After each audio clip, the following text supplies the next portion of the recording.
With so much going on in your classroom at any given time, it can be very easy for students to get overwhelmed or confused as to what's going on. In today's teaching tip video, I'm talking about how to not have any secrets and to explain stuff to your students, and I'm starting right now. We've all heard the classic line, when am I gonna need to use this? That's a question that undoubtedly you're gonna get asked at some point in your career. Hey, when are we actually gonna use this? It's very important that your students know the answer to that question. They shouldn't have to ask that from you. You should deliver that up front. This is what we're learning today, and this is why it's important for you. Sometimes what you're learning, the content, is important for life. Reading, writing. Sometimes what you're learning really isn't important for life, but it's important for some sort of state assessment or whatever.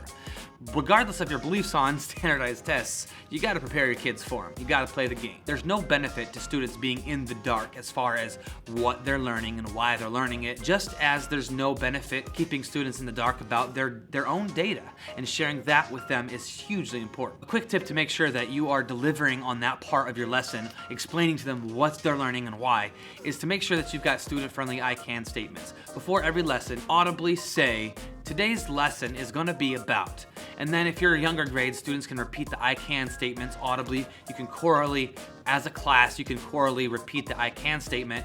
I can add and subtract with intent. Or if older grades, you can write it on the board and you can talk about what you're doing, why you're doing it, why is it important in the grand scheme of things, maybe connect it to everyday life. You're gonna use this here, or be honest with them. If you're like, hey, you're never actually gonna use this outside of class, but we gotta learn this for the test so you guys can go to college. Just be upfront with your students. Be direct and be honest with them. A good rule of thumb that I've always went by is, the goal should be, if your principal walks in your classroom, they should be able to go up to any child in your classroom and ask them, hey, what are you learning about? And the child should be able to tell them what they're learning. If your principal walks in your math class, the exchange should not be like this.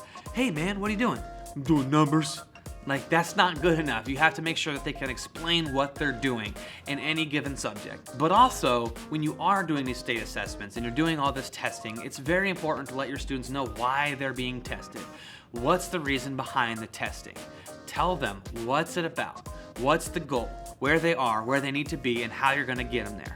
Everything that you do should have a purpose, and the students should know the purpose for all of those things. I'm not perfect at that myself. Sometimes I forget. I know there's a lot going on. If you start letting your students know what's going on a daily basis and the why for it, you would not believe the engagement that you'll get and also the academic achievement that you'll see because of that. If this video helped you at all, give it a big thumbs up, and don't forget to subscribe. Teaching tip videos every Monday, Wednesday, and Friday, as well as daily vlogs. Subscribe and hit that notification icon so you're sure not to miss anything. As always, make it a great day, teachers, and see you next time.